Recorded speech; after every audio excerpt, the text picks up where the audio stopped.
Австрийский город Инсбрук окружен высокими альпийскими горами. В этом заключается главное своеобразие города. Он находится в долине реки Inn на высоте 574 метра над уровнем моря. Инсбрук является административным центром федеральной земли Тироль и знаменит среди любителей зимних видов спорта. В частности, здесь проходили 2 зимние олимпиады. Город также популярен благодаря своей архитектуре. Следует сказать, что римляне пришли в Тирольские земли еще при императоре Августе. После крушения Западной Римской империи эта область была завоевана алеманами, затем остготами. Название Инсбрук впервые упомянуто в 1180 году. В 1363 году по праву наследства к власти в городе пришел герцог Рудольф IV Габсбург. С тех пор, вплоть до крушения монархии, Тироль находился под властью Габсбургов. В центре города находится великолепный фонтан Леопольда, который венчает первая в мире конная статуя на 2 точках опоры. Это эрцгерцог Тироля Леопольд V Фердинанд, который при жизни захотел создать себе памятник. Он пожелал, чтобы весь комплекс украшали аллегорические фигуры из античной мифологии. Но из-за ранней смерти владыки в 45 лет замысел не был полностью реализован. Вскоре после строительства памятника нижние статуи были демонтированы и почти 100 лет хранились вдали от посторонних глаз. Рядом с фонтаном видим императорский дворец Хофбург. Это резиденция Габсбургов в Инсбруке. Строительство здесь начал эрцгерцог Сигизмунд в 1460 году. В течение следующих 250 лет дворец несколько раз перестраивался. Современный Хофбург имеет 5 музейных зон: апартаменты Марии Терезии XVIII века, апартаменты императрицы Елизаветы XIX века, музей мебели, галерею предков и картинную галерею. Эти места представляют обширную историю императорского дворца, который оставался во владении Габсбургов более 450 лет. Фасады домов в Инсбруке часто окрашены в пастельные и яркие цвета. В прошлые века окраска дома зависела от богатства его хозяина и стоимости минеральных пигментов. На стенах исторических зданий встречаются фрески, мемориальные таблички и кованые вывески ремесленников. На средневековых домах купцов с арками и островерхими крышами часто видим изображения святых и родовые гербы. Жизнь в Инсбруке – это уникальное сочетание спокойного ритма небольшого альпийского города, развитой инфраструктуры и бесконечных возможностей для спорта. Зимой популярны лыжи и сноуборд, летом пешие прогулки, скалолазание и горный велосипед. Подъемники доставляют из центра города на вершины всего за 20 минут.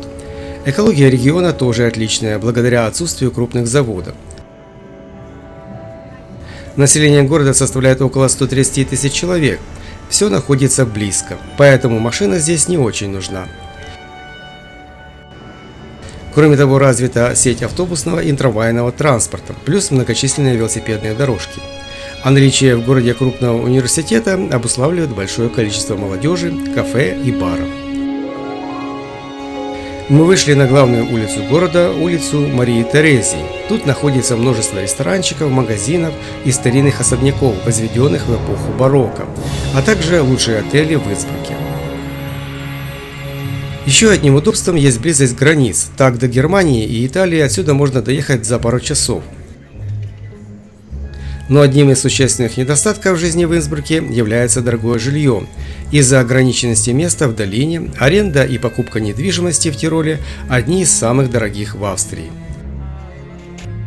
А для поиска хорошей работы и лучшей интеграции в местный социум обязательно знание немецкого языка, хотя английский понимают везде. Выходим на набережную реки Inn. Здесь довольно оригинальная застройка. Река делит территорию города на 2 зоны. На левом берегу располагается исторический центр Инсбрука. Перед нами Оттобург, самое старое здание Инсбрука. Ранее оно было оборонительной башней в городской стене и выполняло функции ратуши. Из окон Оттобурга открывается шикарная панорама на реку Inn, набережную и горы.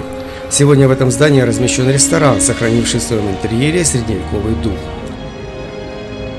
На улице Герцог Фридрихштрассе видим особняк Хельблингхаус. Это шикарное здание 15 века, выполненное в стиле рококо.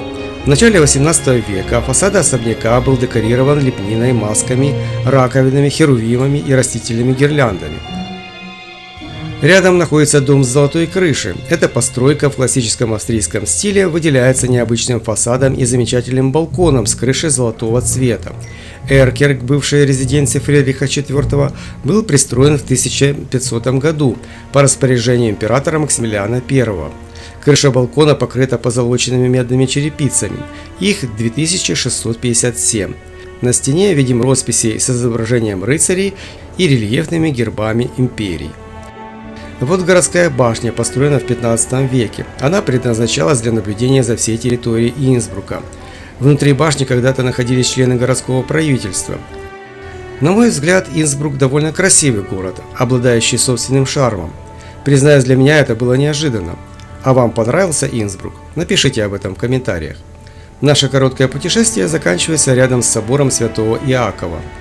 Это величественный храм в стиле барокко. До следующих встреч!